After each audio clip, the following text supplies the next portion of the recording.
नमस्कार, मी माधवी गुंडे। आज करूया सुरळीच्या वड्या।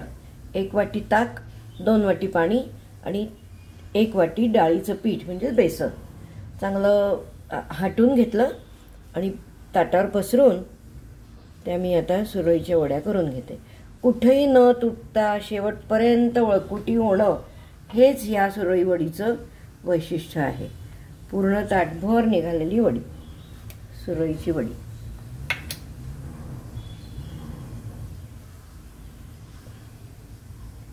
कुठलीही करताना त्याची वैशिष्ट्य काय आहे तर वळकुटी न मोडता होणे सुरळीची वडी।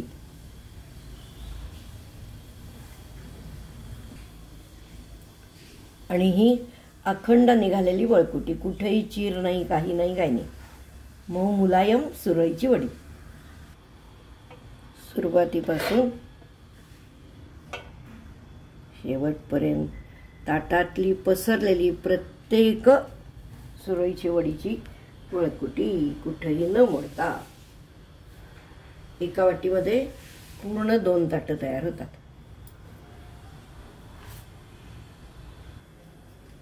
तलम मुलायम आणि एका हातानं सुद्धा, एका बोटानं सुद्धा वळकुटी होते।